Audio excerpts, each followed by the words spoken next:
Be ready. 5 seconds. Start.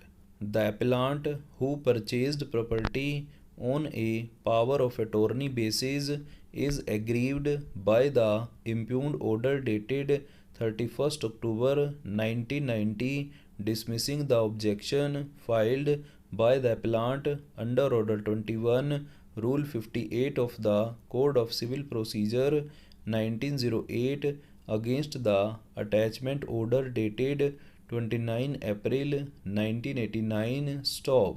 The appellant is stated to have purchased the aforesaid property in question by an agreement to sell dated 21st May 1984 for a consideration of rupees 90,000 stated to have been paid by check drawn on State Bank of India. Stop.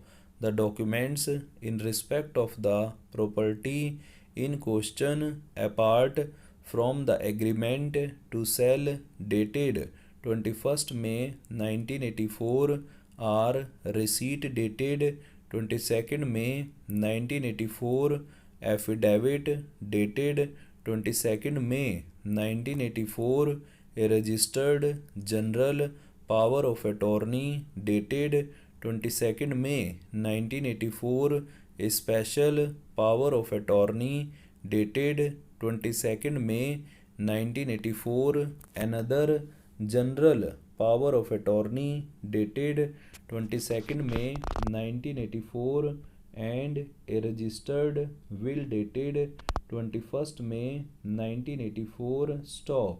It is stated that this property was purchased on what is commonly called a power of attorney sale, where the registered documents of sale is not executed but a set of documents consisting of agreement to sell, general power of attorney, special power of attorney, will, etc. are executed. Stop.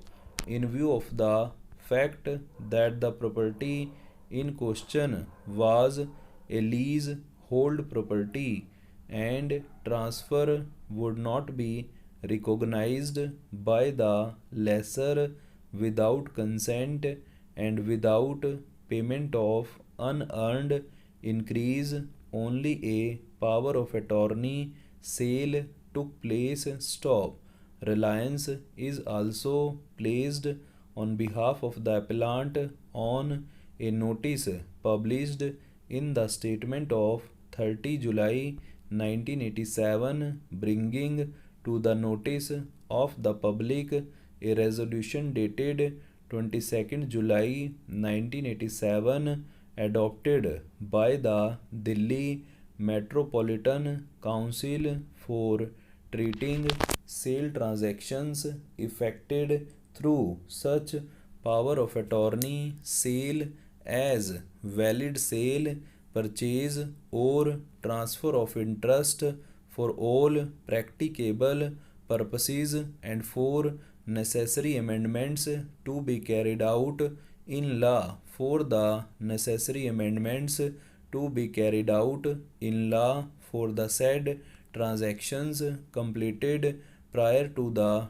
date of resolution. Para. The property in question was purchased through the documents executed by respondent number 3, who was the allotee of the flat in question in pursuance to the conveyance deed registered on 23rd August 1984. Stop. This is so set out in the agreement to sell dated 21st May 1984. Stop. It appears that around the same time or just before the transaction in question in respect of the aforesaid property, certain loan facilities were availed of from Canara Bank, Connaught Place branch, respondent number 1 by respondent number 2 to 4. Stop. Since the borrowers and the guarantor failed to adhere to the financial discipline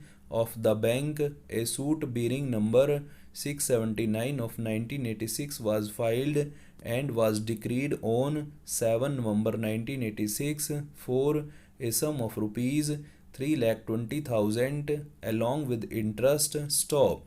The execution petition was filed almost 2.5 years later as execution case number 4 1989, and an order of attachment dated 29 April 1989 was issued in respect of the property in question, as respondent number 3 was the judgment debtor and registered owner of the property. Stop. It would be relevant to state that the suit was not a mortgage suit, and further, during the pendency of the suit, no interim order was sought against in respect of the property in question. Stop.